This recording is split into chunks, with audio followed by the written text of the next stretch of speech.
Halo Cak, ketemu lagi di hexatekno.com. Nah, kita kembali lagi di video kesayangan kita bersama aku, Muhammad Benny Mustafa dari Divisi Hardware and Overclocking.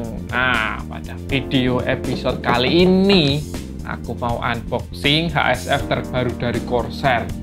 Ini kemarin habis di show, dipamerkan di CES 2020 ya.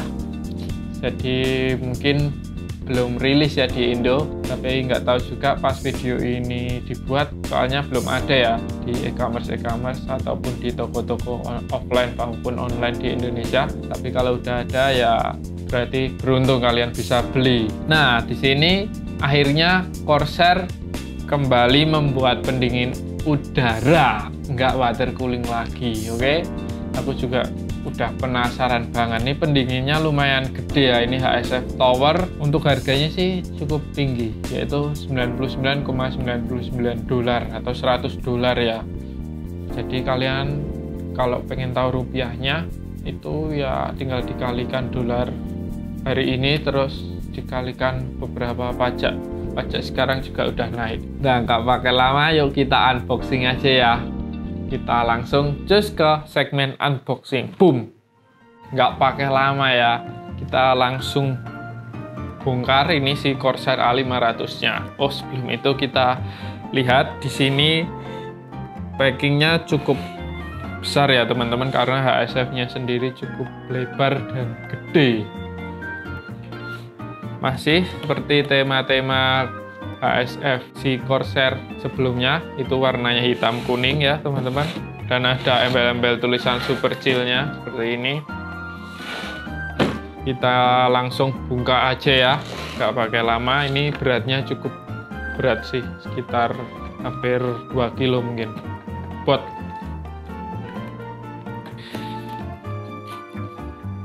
Duh, angel mantap. Tarang, kita disambut box mini. Ini berisi soket-soketnya ya, sama manual book seperti itu. Kita letakkan dulu. Lanjut, sini ada silika gel, ini biar nggak lembab. Aja gumun, ini kira ngerti mbok pangan kok. Kita buka, kita udah disambut heatsink-nya yang cukup berat ya. Ini packingnya ya juga kokoh nih.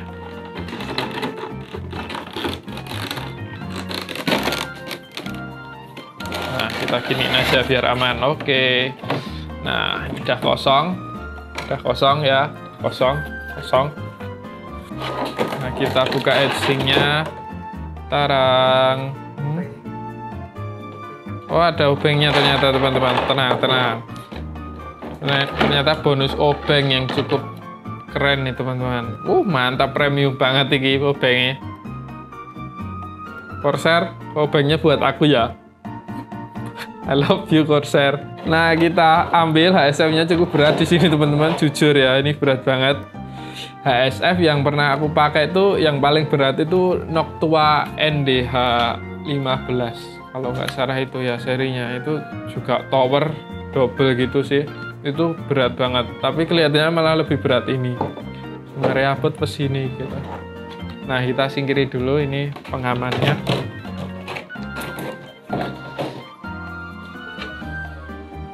Sebelum kita ke HSF-nya, di sini aku mau lihatin kelengkapan dari kitnya ya. Yang pertama ada manual book. Di sini terdapat guide bagaimana cara memasang di soket Intel maupun di soket AM4 teman-teman, kayak gitu, komplit. Jadi kalian nggak perlu bingung, ada berbagai macam bahasa. Oke. Jadi bagi kalian yang kebingungan masangnya, sebaiknya baca buku ini dulu. Ojo langsung sok tahu ini masang langsung tanpa membuka buku panduannya, nanti malah kalau salah banyak yang cacat, nanti ada yang kegerus, ada yang lecet kayak gitu, nanti malah repot atau banyak yang hilang bautnya. Mending baca buku dulu. Oke. Lanjut, di sini terdapat beberapa soket. Ini ada AMD retention, itu soket buat AMD ya, kayak AM3, AM3 Plus, AM4, FM2, komplit Threadripper ada semua di sini, oke. Terus di bagian berikutnya ada Intel retention. Di sini ada berbagai soket untuk LGA 1151, 1150, 1155, komplit banget. Terus ada juga LGA 20 seri Intel Extreme. Ini udah support juga, komplit. Terus yang paling aku suka bonus thermal paste yang cukup premium, yaitu seri Corsair XTM 50 ya. Mantap. Ini pasta yang cukup mahal nih. Ini belum rilis di Indo juga. Terus ada converter extended. Di sini 4 pin ya ke 2 buah. Mungkin buat fan-nya nanti biar praktis saja. Ada 3 buah kabel tes untuk ngencengin kabel-kabel, mungkin buat ngerapiin di dalam casing nanti, oke. Itu aja sih untuk kitnya. Kita lanjut ke si HSF-nya. Tarang, Corsair A500 ya teman-teman. Corsair A500 ini memiliki headpipe 8 buah ya. Headpipe-nya udah headpipe tembaga putih yang cukup premium. Terus fin-nya juga fin black ya, tembaga yang cukup bagus dan rapat. Ini membuat pembuangan panas dari prosesor ke HSF itu menjadi lebih optimal ya, jadi efisien banget seperti itu. Terus untuk fan-nya sendiri, dia memakai Corsair ML120 yang bisa menggembuskan sampai 2400 rpm men, kenceng parah. Jadi buat kalian yang demen overclocking itu cocok pakai cooling ini ya. Terus bagian atas ini terdapat bodi Corsair yang bisa dibuka dan ditutup. Tarang. Nah, ini terbuat dari tembaga juga, jadi sangat berat ya, cukup berat lah. Di belakang di belakang bodinya si Corsair ini terdapat lubang untuk ngencengin nih, untuk ngencengin soketnya nanti, oke. Terus untuk berat si HSF ini tergolong cukup berat, yaitu 1,5 kg. Luar biasa berat ya. Nah, di bagian blok belakangnya ini udah menggunakan fitur direct contact headpipe ya teman-teman. Ini fitur yang benar-benar sangat luar biasa bagi cooling on air seperti ini ya. Ini membuat transisi panas dari prosesor ke HSF itu lebih optimal, lebih cepet lah ya ngalir gini, karena udah nggak ada hambatan apapun. Iki loh, saya maksud ki bloknya itu langsung nembus ke headpipe gini loh. Biasanya kan ada sambungan gitu kalau di cooling lain. Nah ini enggak, ini langsung ke headpipe 8 biji tadi, terus disembur ke fin-nya ini. Wah, mantep iki. Nah, untuk dimensinya sendiri, untuk panjangnya itu 13,7 cm. Ini sebelum. Terus untuk lebarnya itu 16,9 cm. Dan untuk tingginya itu cukup tinggi, yaitu 10,3 cm. Jadi kalian harus memperhatikan luas casing kalian ya sebelum menggunakan pendingin ini. Bagi kalian yang demen tampil bersih ya, itu kalian bisa melepaskan fan-nya itu dengan sangat mudah, itu dengan cara mendorong ke atas seperti ini. Bisa toh? Cukup praktis bukan? Karena teknologi Corsair ini ada scrollnya di sini, ada pair-nya. Ini loh, ini bisa muter.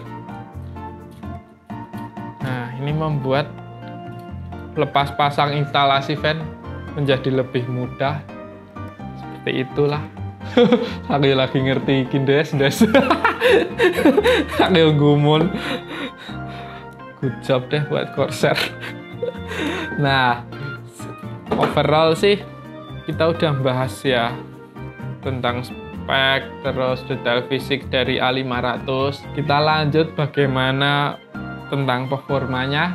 kita simak di video berikutnya, oke? Nah, pada pengujian kali ini, tim hexatekno.com menggunakan prosesor AMD Ryzen 3900X.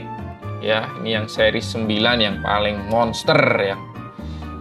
Aku menggunakan prosesor ini karena ingin menguji ketahanan dengan prosesor yang memiliki TDP tinggi, terus cukup panas ya, harus memiliki HSF yang bagus kalau menggunakan Ryzen 9 3900X ini. Maka Corsair A500 ini patut untuk dicoba. Nah, kita lihat tingkat kebisingannya dulu ya teman-teman. Di sini fan saat berjalan 500 rpm itu menghasilkan 32 desibel, masih cukup nyaman ya, hening. Terus pada kecepatan 1320 rpm itu 40 desibel ya. Nah, masih cukup nyaman lah, kalau di dalam casing tuh nggak begitu kedengeran kebisingannya. Namun saat fan berjalan di 100% atau kecepatan penuh 2400 rpm itu menghasilkan suara 52 desibel. Ya, masih wajar lah. Terus lanjut pada pengujian berikutnya, saya menggunakan game Civilization. Di sini game ini mengarah ke CPU bond ya teman-teman. Jadi memang cukup berat ke CPU-nya. Nah, CPU masih menggunakan kecepatan stok ya, dan kecepatan fan masih auto, yaitu di sekitaran 40-45% ya. Di sini terlihat performa dari Corsair A500 itu cukup ngeri men. Itu mengalahkan water cooling AIO Corsair H100i Pro dengan selisih hampir 8 derajat Celcius ya di full load, mantep tenan. Terus performanya juga mengalahkan HSF Tower Legend ya dari Noctua NHD15. Ini adalah HSF terbaik, HSF Tower terbaik di masanya ya teman-teman. Itu bisa dilibas ya. Terus lanjut ke stressing V-Prime multi thread ya. Di sini aku menggunakan benchmark ini karena cukup tergolong berat banget ya teman-teman, dan menggunakan settingan fan 100% ya.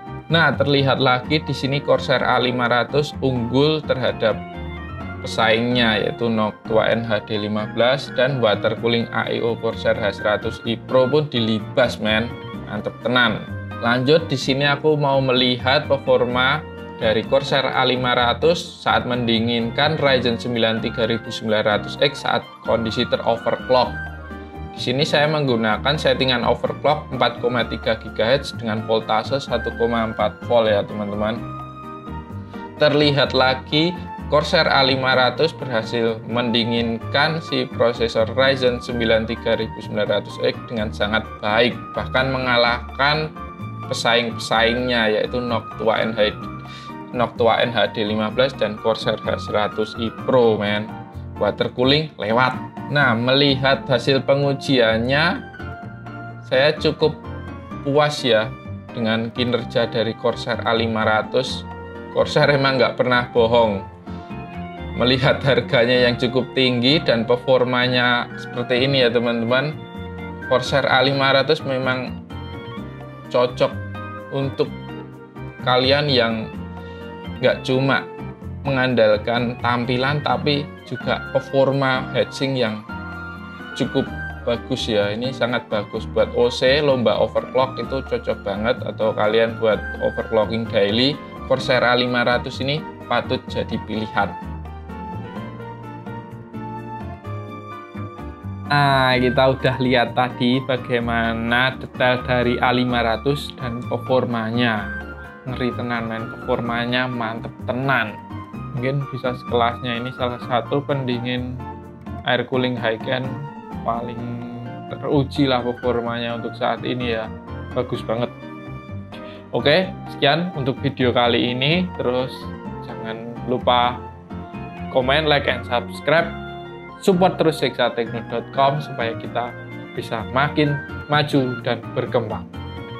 Kita ketemu di video selanjutnya. Bye!